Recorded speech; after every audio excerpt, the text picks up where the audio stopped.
And with today around 5 p.m., the entire election hangama of 2024 would have ended. 543 seats in all would have polled. 57 seats are polling even as we speak. And one of the key constituencies is certainly Gorakhpur in Uttar Pradesh, neighboring seat of also Varanasi, from where Prime Minister Narendra Modi is a candidate. And India's most populous state, Uttar Pradesh, is witnessing polling in 13 of those 80 seats. Varanasi, as I said, is the most high profile because Prime Minister Modi is seeking a third term as a parliamentarian. He is facing the India bloc challenger in Ajay Rai, who is a Samajwadi Party and the Congress combined candidate. In Uttar Pradesh, Chief Minister's bastion, that is Gorakhpur, it is sitting BJP MP Ravi Kishan versus Samajwadi Party's Kajal Nishad, and there is also BSP candidate in the fray. We'll try and get Ranveer on top of the show. He's joining us from Gorakhpur. Ranveer, if you can hear me, how does Gorakhpur look like this morning? And what are you picking up also from Varanasi? There's a relief amid scorching heat in Gorakhpur, and I am presently here at a booth which is called Mohaddipur, and you can see a long queues can be seen at Gorakhpur in different booths. So there is a clear fight between Ravi Kishan and Kajal Nishad, and this is obviously a seat of Yogi Adityanath.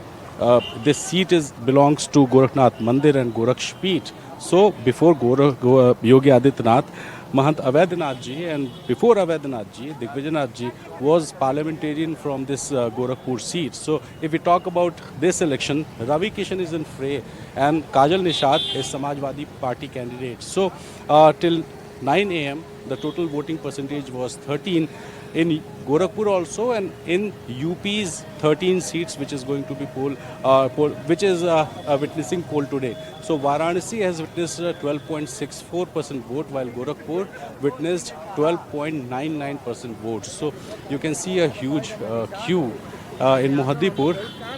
We'll talk to some voters. क्या नाम है? रमेश राय। क्या इस बार agenda क्या है यहाँ पे? Agenda विकास का है, राष्ट्रवाद का है, और हमारे प्रभु राम को जो मंदिर बनाए हैं वही हमारा सबसे बड़ा राम मंदिर है चुनावी मुद्दा? हाँ, एकदम है, क्यों नहीं है। 500 वर्षों से हम लोगों ने इंतजार किया है, और इतने वर्ष के बाद कई लोगों ने कुर्बानी दी, कई लोग उस पर शहीद हुए। और क्या क्या इशू? सबसे बड़ा चीज़ तो हम गोरखपुर में अगर देखें तो डेवलपमेंट, और अगर विश्व लेवल पे देखें तो हमारे देश को काफ़ी पिछले 10 सालों में आगे बढ़ाया गया है। अच्छा, यहाँ रवि किशन के नाम पे वोटिंग हो रही है कि योगी आदित्यनाथ के, या काजल निषाद के, अखिलेश यादव, किसका चेहरा देखे आप? देखिए, बीजेपी के विकास के नाते यहाँ वोटिंग हो रही है। बीजेपी सरकार में इतना विकास हो गया कि जिसके नाते पहले और योगी जी के भी नाम पे वोटिंग हो रही है। पहले लोग बम्बई जाते थे तो लोग समझते थे गोरखपुर वालों को बिहारी। आज हम लोग जाते हैं कहीं बाहर और बताते हैं गोरखपुर से हैं, लोग बोलते हैं अरे योगी जी के गढ़ से हैं, योगी जी के यहाँ से हैं, तो उस पर भी वोटिंग हो रही है। आप बताओ, आपको क्या लगता है वोटिंग किसके नाम पे? कैंडिडेट्स के नाम पे कि बड़े चेहरों के? नहीं, कैंडिडेट्स के नाम नहीं है। भारतीय जनता पार्टी के नाम पर वोट पड़ी कैंडिडेट्स, और महाराज जी के नाम पर वोट पड़ती है, योगी मोदी के नाम पर वोट पड़ती है। मेन चेहरा तो हमारा वो है, कैंडिडेट्स तो हमारे लिए कुछ भी नहीं है। So candidates are just a representative of the Gorakhnath Mandir, and obviously Kajal Nishad, who is Samajwadi Party candidate, is fighting for her fourth election. Before this election, Kajal Nishad fought 2 times, Vidhan Sabha and 1 mayor election, but all elections are, you can say, a nightmare for Kajal Nishad, and this is the 4th election for her. So Gorakhpur is very important, and if we talk about all 13 seats, Maharajganj, Kushinagar, Devariya, Salempur, Gorakhpur, Basgaon, Balia, Gazipur, Varanasi, Chandoli, Mirzapur and Sonbhadra. These are the 13 seats which are witnessing poll today, and obviously the most important seat is Varanasi, from where Prime Minister Narendra Modi is fighting election for the 3rd time, and Ravi Kishan, this is his 2nd election in Gorakhpur, and he won in 2019 by more than 3 lakh votes. So Ravi Kishan is claiming that this election is just to raise the margin. Not this election is not of a question of defeat. So yes, some more voters are here. We'll talk to some ladies also. इस बार आप लोग ladies क्या सोच के vote कर रहे हैं? Growth जो ग्रोथ चल रही है उसी पे वोट कर रहे हैं हम लोग, और जो प्रेजेंट सरकार जो कर रही है उस पे बेसिकली वोट कर रहे हैं।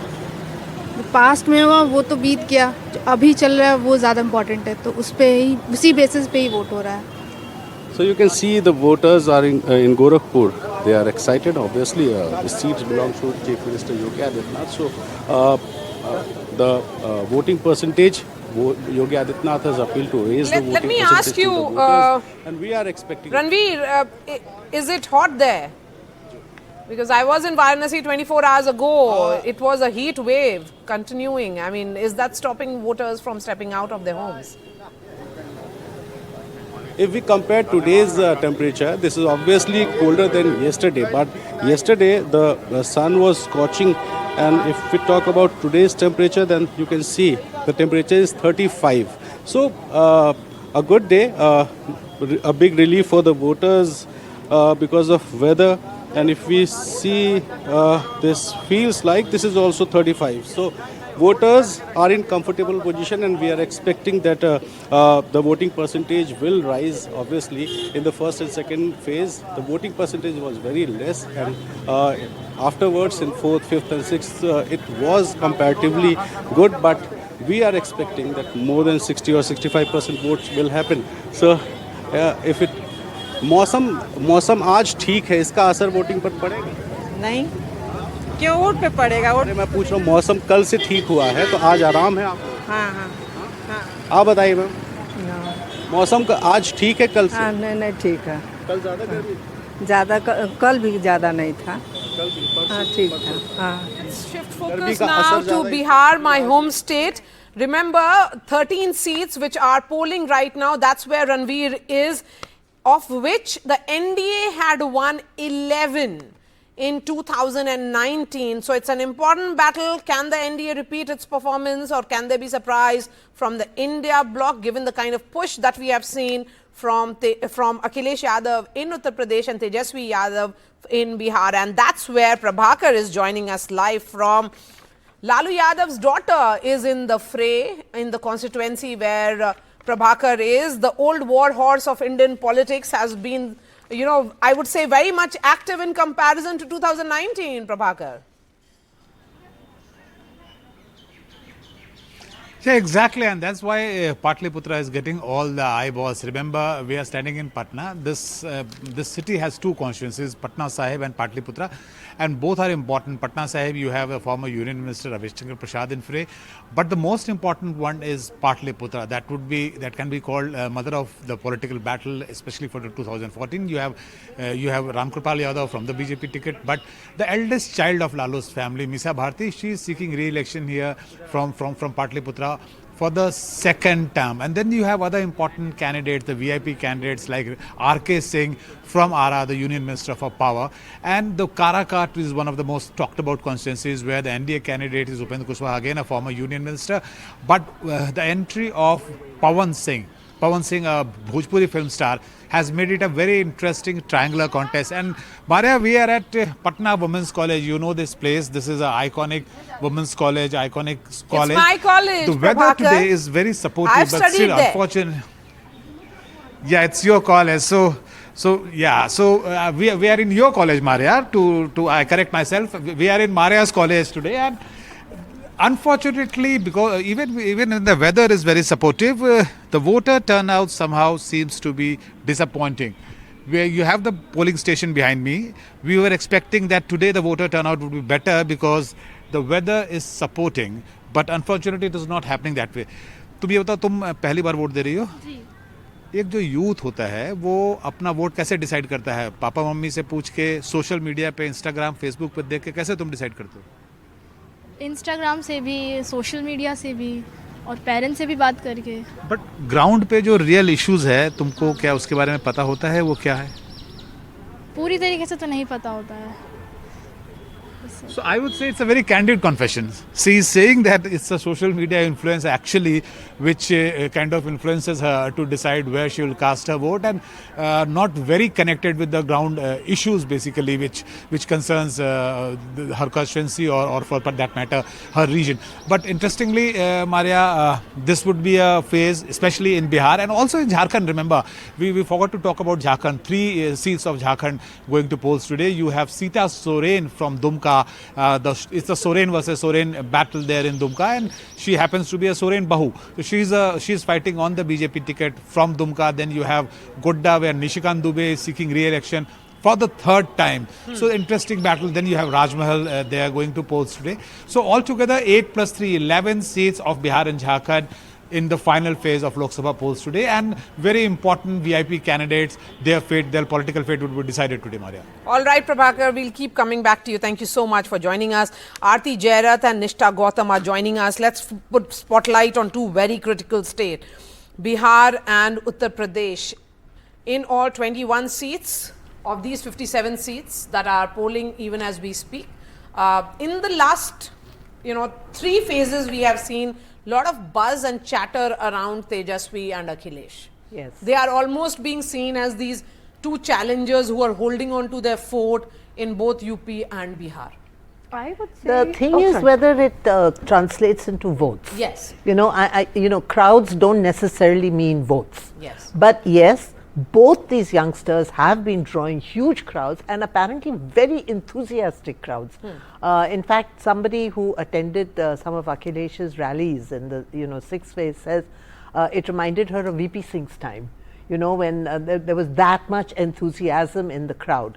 But the whole thing is that the BJP has a superior organizational machinery, electoral machinery on the ground. I don't know how good Akhilesh's machinery is. I don't know how good Tejasvi's. You remember in the Bihar assembly polls also, Tejasvi attracted huge crowds. Yeah, 2020. Huge crowds. Yes. But, unfortunately, although, he did well, but he was not able to win those elections despite the crowds. Yes. So, so ultimately, I think it really boils down to whether you are able to get that voter out to the booth to vote for you. That's what it really boils down to. And I think that, we'll know when the results come in. That's the big challenge. And look at the sad thing in Bihar is, as usual, Maria, I'm sorry it's your home state, but as usual, Bihar is recording very low voter turnout. Yeah, that's also because of the heat, and Which I is think very there's lack of surprising. enthusiasm. Which is very because surprising. Bihar is also seeing end of an era in these elections. Yes. End of what will be seen as an end of a Nitish Kumar era. Maria, coming to Tejasvi and Akhilesh Yadav, I think there is a Sanskrit shlok that I want to quote here, that Udyamen hi siddhyanti karyani na manorathe nahi suptasya singhasya pravishyati mukhe mraga, which means that it is actually the act, the efforts that are important, not the intent. तो यहाँ जब हम बात करते हैं about the intent of a politician, as Aarti just said, that whether it converts into the voter coming to the polling booth and pressing that button, it is directly proportional to how much effort has been put into it. It has nothing to do with the intent. And Tejasvi Yadav, my salute to him. The way he has campaigned in this election has been phenomenal. Akhilesh Yadav, I'm sorry, not so much. Akhilesh Yadav has been that kind of dynast who has largely capitalized on his father's gains. Nishtha, that did the opposition wake up too late? Obviously, and and I remember when I was interviewing Home Minister Amit Shah few years back when he was the BJP president, his famous words were, चुनाव स्पष्टता से लड़ा जाता है और चुनाव का लक्ष्य जीत होता है. Absolutely. So if you're not able to win despite all the crowd that you're drawing and all the efforts that you're putting in, then what is the purpose of an election? Exactly, and that's what and that's the whole point, you see. But to get this interesting point you raised, Maria, about whether the opposition woke up too late. Yes. See, we went into this election thinking it's a done Done deal. deal, yes. Everybody assumed that the BJP was going to win. And there were these preemptive strikes by the Modi government to demoralize the opposition. 2 chief ministers arrested, Congress party's accounts frozen. I think the opposition was actually quite demoralized. And, suddenly after the first 2 phases, things changed. It changed. You could see it in the PM's narrative, how it changed. You could see it in the kind of josh that suddenly entered the opposition, because they were putting in much more effort. Akhilesh Yadav also suddenly woke up. I mean, Nishtha's right. In the beginning, he was very, very lackadaisical.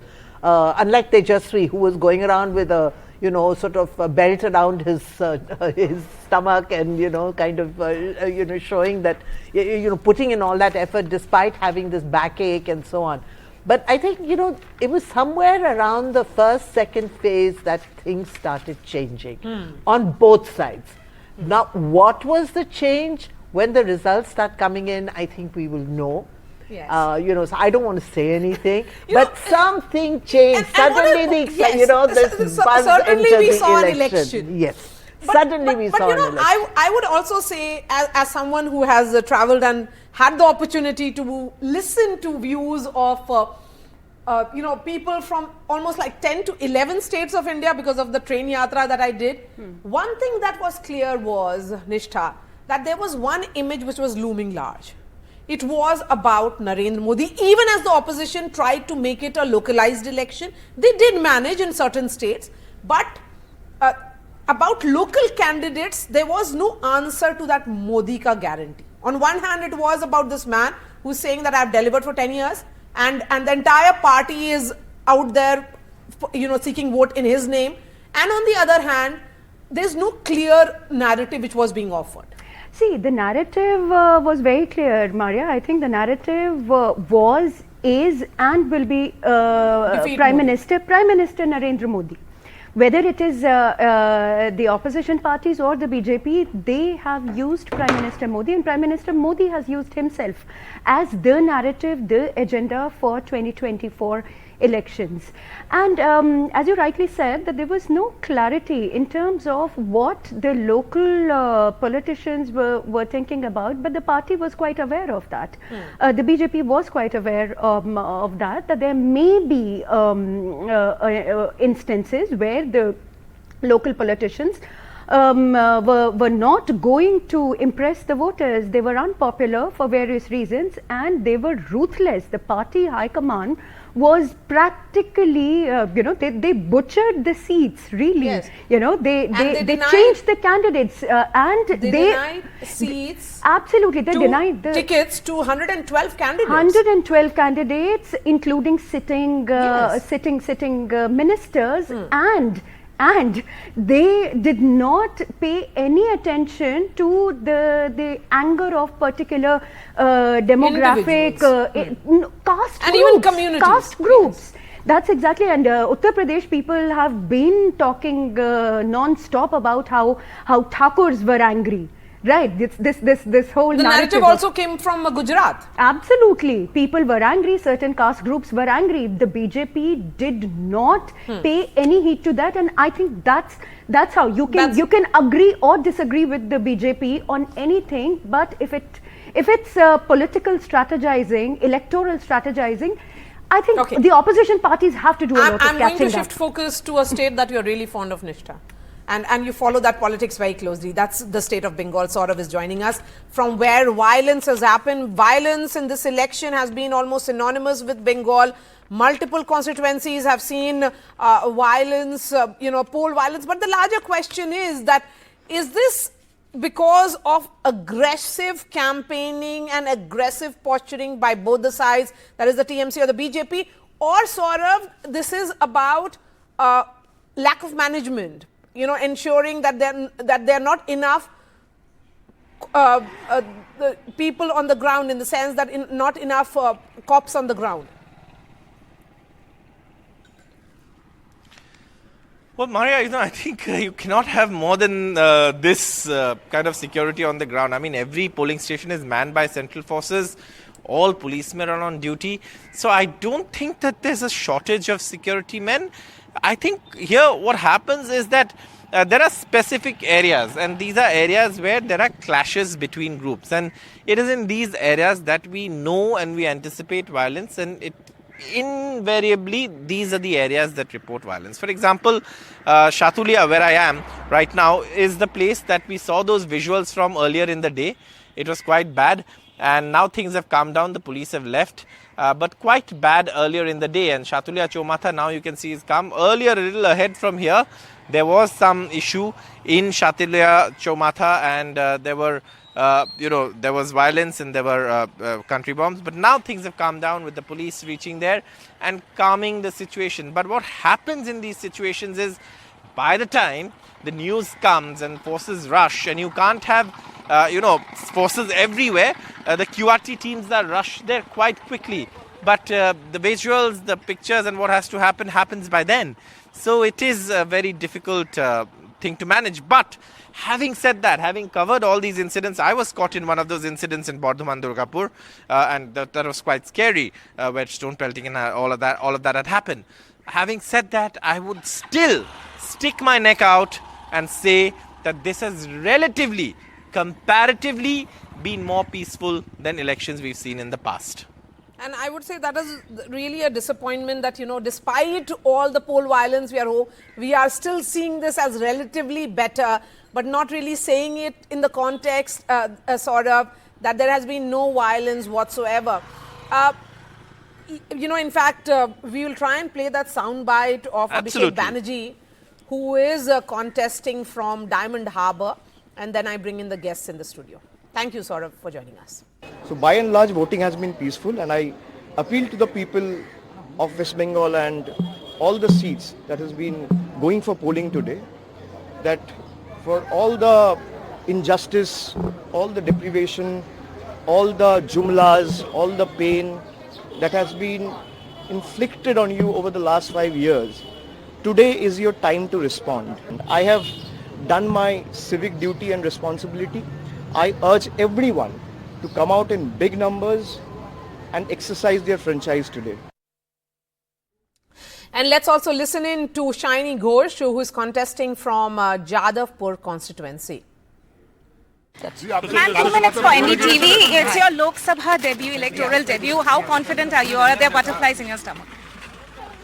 Few butterflies are definitely there, but then Jadavpur Lok Sabha constituency has always blessed Trinamool and Mamata Banerjee if you look at the trend for the previous terms. So this time also we are pretty hopeful that people are going to come forward and they are going to bless us. Ma'am, in the Bhangur seat especially, as you were mentioning just a short while back, there are reports coming in of a bit of disturbance or unrest. Yes. Are you apprehensive? We have got a bunch of anti-socials there.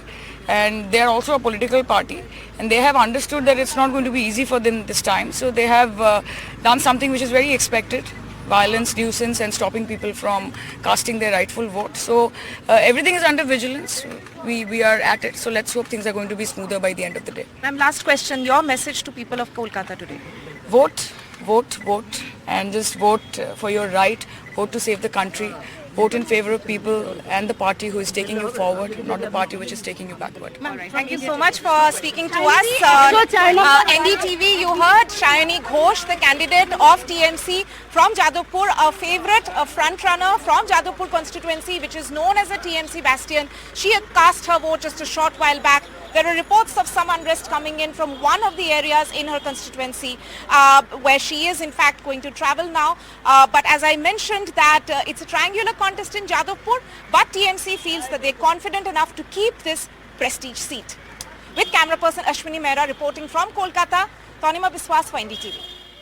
Okay, let's talk now about 9 seats of Bengal which are polling even as we speak. All these 9 seats were won by the TMC in 2019. The question is, can the BJP improve its tally or make some impact in this particular phase? Otherwise, it will not be really able to put up or better its tally.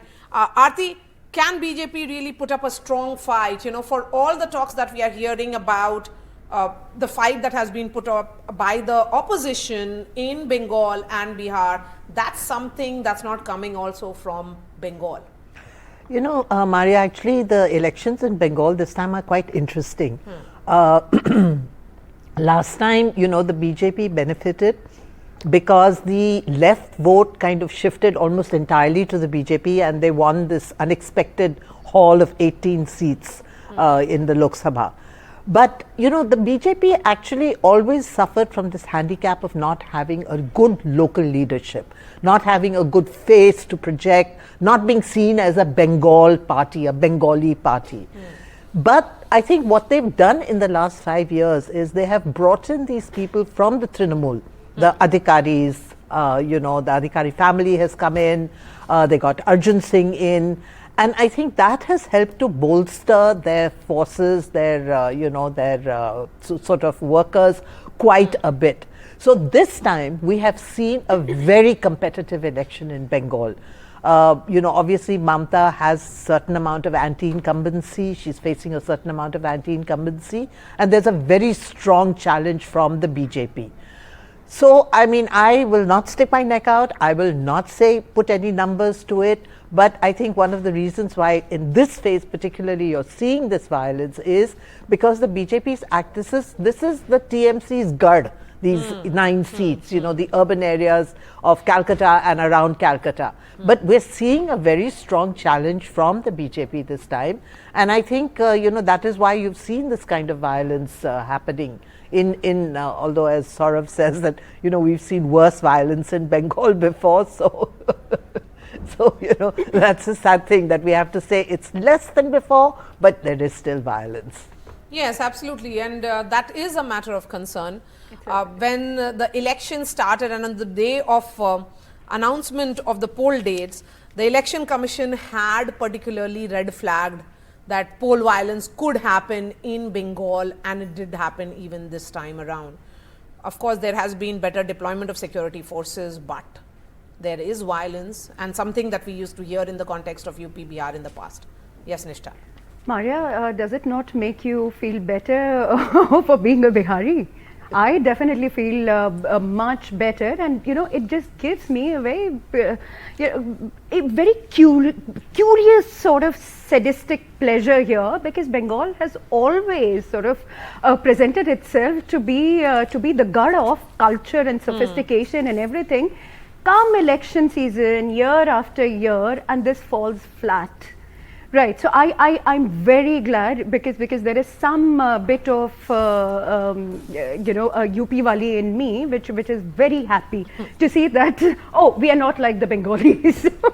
I'm saying all the wrong things here, but yes, I'm having a lot of fun. Okay, let's discuss the 9 seats. Let's discuss the 9 seats. The 9 seats here, Maria, as you rightly said, that the TMC is doing its best to kind of get its house in, you know, together and intact, so that there is no scope for the BJP to make any dent in this fortress of sort. I don't think, and unlike Aarti, I'm going to stick my neck out. I think the BJP is going to improve its tally. The reason is because it's become a triangular sort of contest here, because the TMC is also up against a very active, surprisingly, but very active CPIM. And the cadres are competing with each other. When I was in Calcutta, I actually saw that this time CPIM is also showing signs of life, particularly with the candidature of Saira Halim and others. I mean, there is some kind of enthusiasm amongst the CPIM cadres as well. The other thing here is that we have to remember that Prime Minister Modi and Chief Minister Mamata Banerjee, they can be seen as each other's mirror images. They are exactly alike, whether it comes to consolidation of their cadres, whether it comes to populist schemes, or you know, using the strongman tactics to get to a point where they actually win the elections, and that's why it is going to be extremely interesting. I do not agree that it is because the BJP is now giving a fight, that's why violence is happening. I think violence is happening because it's the culture of, it's the political culture of this state. And that's So a sad I part just of want it. to say one thing, where I disagree with Nishtha. Yes, I'm also told that the CPM is more visible and more active this time. If that's the case, then I'm afraid it's going to cut into the BJP vote, because it is that vote which went to the BJP. Lock, And stock if and it's barrel. going to come back to the CPM, then actually the BJP is the loser, not the TMC. Yes, that is Mithun Chakravarti, who joined the BJP earlier in 2022 assembly elections. At that time he had joined, the famous actor from the state as well. So thank you so much. We are slipping into a short break. Our guests will continue to be here. We'll try and get details from other states as well.